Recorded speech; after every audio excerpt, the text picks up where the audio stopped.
Dear students, आज हम S block के एलिमेंट्स चैप्टर में आगे डिस्कस करेंगे। इनका जो कंपैरिजन है वो देखेंगे। तो सबसे पहले हम बात करेंगे कि जो इनका इलेक्ट्रॉनिक विन्यास है वो डिफरेंट एलिमेंट्स का किस प्रकार से लिखा जाता है और क्या होता है। तो सबसे पहले हम जो एल्कली मेटल्स हैं इनकी बात करेंगे। तो एल्कली मेटल में फर्स्ट ए ग्रुप के एलिमेंट्स या मेटल्स आते हैं और इनका जो इलेक्ट्रॉनिक कॉन्फ़िगरेशन होता है वो NS1 प्रकार का होता है। और जो एल्कलाइन अर्थ मेटल्स होते हैं जिनको हम सेकंड ए ग्रुप के एलिमेंट्स बोलते हैं या मेटल्स बोलते हैं, इनका जो कॉमन एक इलेक्ट्रॉनिक कॉन्फ़िगरेशन होता है वो होता है NS2। इनके हम ऑक्सीडेशन स्टेट की यदि बात करें तो जो फर्स्ट ए ग्रुप के जो एलिमेंट्स हैं उनकी जो स्टेबल ऑक्सीडेशन स्टेट होती है वो होती है +1, और जबकि सेकंड ए ग्रुप के जो एलिमेंट्स होते हैं इनकी स्टेबल ऑक्सीडेशन स्टेट +2 होती है। फर्दर हम बात करते हैं कि इनकी एटॉमिक और आयनिक रेडियस की, परमाणुक और आयनिक त्रिज्याओं की। तो हमने स्टार्ट में जो कुछ चीज़ें डिस्कस की थी इस चैप्टर के, तो वहाँ पर हमने ये कहा था कि इनकी जो साइज़ है वो पीरियड अकॉर्डिंग टू पीरियड, एक पीरियड में हम बात करें, आवर्त में बात करें तो इनकी साइज़ सबसे बड़ी होती है फर्स्ट ए ग्रुप के एलिमेंट्स की। उसके बाद में सेकंड ए ग्रुप के जो एलिमेंट होते हैं वो थोड़े छोटे आकार के होते हैं comparative to first A group element. और यहाँ पर हम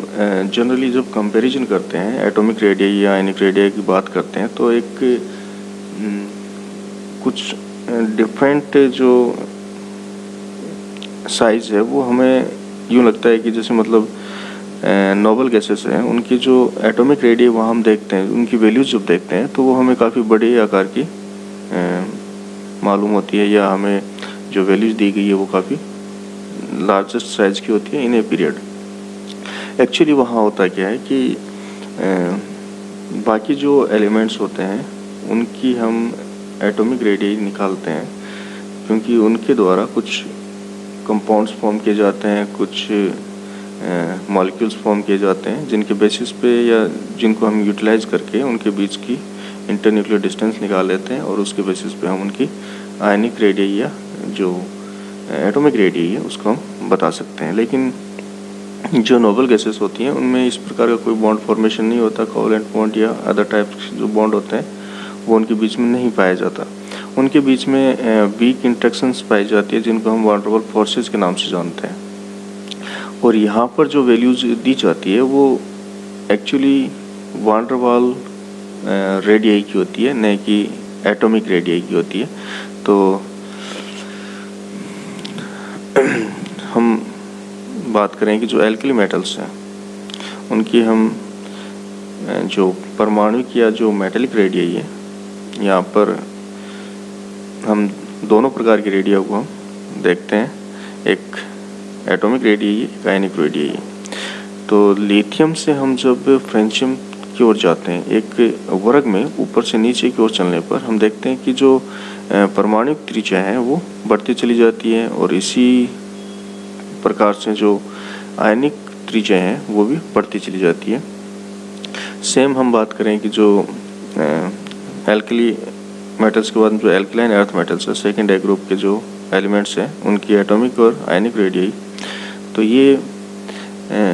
एक वर्ग में ऊपर से नीचे की ओर चलने पर हमेशा बढ़ेगी और इसी तरह जो आयनिक त्रिज्याओं के मान है वो भी ऊपर से नीचे एक वर्ग में चलने पर बढ़ते हैं। अब हम बात करते हैं आयनन विभव की। तो आयनन विभव के लिए हमने चैप्टर के स्टार्ट में हमने डिस्कस किया था कि जो साइज है वो काफ़ी इम्पोर्टेंट फैक्टर होता है एक, और उसके बेसिस पे हम आयनाइजेशन पोटेंशियल्स वैल्यू है वो हम बता सकते हैं, उनको हम प्रेडिक्ट कर सकते हैं क्वालिटेटिवली ज़्यादा होगी या कम होगी। तो यहाँ पर हम बात करें कि जो फर्स्ट ए ग्रुप के जो मेटल्स हैं या सेकंड ए ग्रुप के जो मेटल्स हैं, यदि फर्स्ट ए ग्रुप के मेटल्स की हम बात करें तो यहाँ पर हम देखते हैं कि इनका आकार काफ़ी बड़ा होता है। तो बाह्यतम कोश के इलेक्ट्रॉन और नाभिक के बीच की दूरी काफ़ी ज़्यादा होगी और इसलिए ये इलेक्ट्रॉन है, ये आसानी से आप निकाल सकते हो। तो आसानी से जब निकलेगा तो इनके लिए जो आयनन ऊर्जा के मान होंगे वो काफ़ी कम होते हैं। और इसी के कारण हम बात करें कि एक ग्रुप में ऊपर से नीचे की ओर चलते हैं तो साइज़ काफ़ी बढ़ती चली जाती है और आयनन ऊर्जाओं के मान है वो घटते चले जाते हैं। तो यहाँ पर जो एक एप्लीकेशन की बात करें तो फोटो सेल या फोटो इलेक्ट्रोड सेल में जो कैथोड के रूप में एक जो मेटल काम में लिया जाता है वो सीजियम लिया जाता है, ताकि इसके द्वारा जो इलेक्ट्रॉन है वो आसानी से रिलीज कर दिया जाता है। और हम देखें कि इनकी जो वैल्यूज है, जो एल्कली मेटल्स हैं, इनके लिए जो फर्स्ट आयनाइजेशन पोटेंशियल वैल्यू है उनके मान और सेकंड आयनाइजेशन पोटेंशियल्स के जो मान हैं उनको यदि हम कंपेयर करें तो हम देखते हैं कि फर्स्ट और सेकंड में काफ़ी ज़्यादा अंतर होता है। और इन चीज़ों को हमने पीरियोडिक प्रॉपर्टीज में डिस्कस किया था कि यदि ये जो अंतर है ये एक पर्टिकुलर वैल्यू मान से ज़्यादा हो तो जो लोअर आयनाइजेशन जो प्रोसेस है वही एक्चुअली में फिजिबल हो पाती है। मतलब यहाँ पर हम बात करें कि जो लिथियम है, लिथियम से +1 बनने के लिए जो आयनन ऊर्जा रिक्वायर्ड है वो 520 किलो जूल पर मोल है, जबकि लिथियम 2+ के फॉर्मेशन के लिए जो आयनाइजेशन एनर्जी रिक्वायर्ड है वो 7298 किलो जूल पर मोल, जो कि काफ़ी ज़्यादा है। तो यहाँ पर जो स्टेबल ऑक्सीडेशन स्टेट होगी या हम कहें कि जो आयनाइजेशन पोटेंशियल प्रोसीजर है या प्रोसेस है वो जो फॉलो होगी जनरली वो इसके द्वारा यही होती है फर्स्ट आयनाइजेशन पोटेंशियल। और इसके द्वारा इसकी जो हम कहें कि जो लोअर ऑक्सीडेशन स्टेट है, ये दोनों कंपेयर करें तो जो लोअर ऑक्सीडेशन स्टेट है वो ज़्यादा स्टेबल होती है। क्योंकि यहाँ पर दूसरा जो आयनाइजेशन पोटेंशियल वैल्यू यहाँ शो किया गया है, ये लिथियम के द्वारा लिथियम प्लस बनाने के बाद यदि हम इलेक्ट्रॉन निकालते हैं तो हम यहाँ देखते हैं कि लिथियम में प्लस का जो इलेक्ट्रॉनिक विन्यास है वो नोबल गैस के इलेक्ट्रॉनिक विन्यास के जैसा है, हीलियम के जैसा है। तो यहाँ से इलेक्ट्रॉन निकालना काफ़ी मुश्किल होता है, इसलिए ये वैल्यूज़ काफ़ी ज़्यादा होती है। अब हम बात करें जो एल्कलाइन अर्थ मेटल्स हैं, इनकी जो फर्स्ट और सेकंड आयनाइजेशन एनर्जीज़ की बात करें तो यहाँ पर फर्स्ट और सेकंड में जो डिफरेंस है वो काफ़ी कम होता है और जनरली इनके द्वारा बाईवैलेंट कैटायंस फॉर्म किए जाते हैं। और साथ में एक रीजन और भी होता है कि 2+ ऑक्सीडेशन स्टेट इनकी स्टेबल होती है +1 की बजाय। तो यहाँ पर जो एनर्जी गैप है दोनों के बीच में ये बहुत ज़्यादा नहीं है एक्चुअली में। यदि हम फर्स्ट ए और सेकंड ए को कंपेयर करें तो बहुत ज़्यादा नहीं है, लेकिन फिर भी थोड़ा ज़्यादा है। तो इसको ये इस प्रकार से कंपनसेट करते हैं कि इनके द्वारा जो हाइड्रेशन प्रोसेस होती है उसमें इनके द्वारा काफ़ी ज़्यादा अमाउंट में एनर्जी वो रिलीज की जाती है और इसी कारण से इनके द्वारा 2+ ऑक्सीडेशन स्टेबल ऑक्सीडेशन स्टेट है वो शो की जाती है। फर्दर हम जो आयनाइजेशन एनर्जी की वैल्यूज़ हैं उनके बेसिस पे यदि हम इनके क्रियाशीलता रिएक्टिविटी की बात करते हैं तो हम देखते हैं कि जो फर्स्ट ए ग्रुप के जो एलिमेंट्स हैं उनके द्वारा आसानी से अपना इलेक्ट्रॉन है वो रिलीज कर दिया जाता है, बहुत ही कम energy required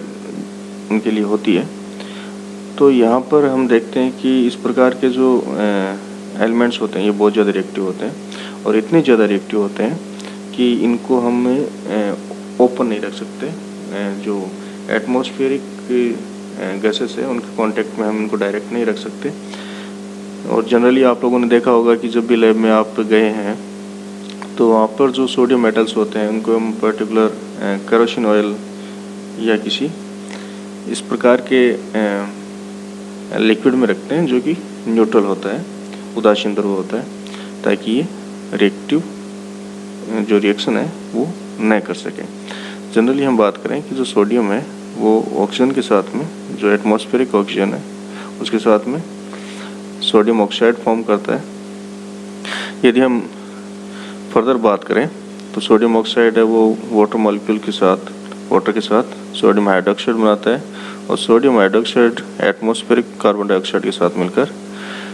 sodium carbonate form करता है। Thank you students.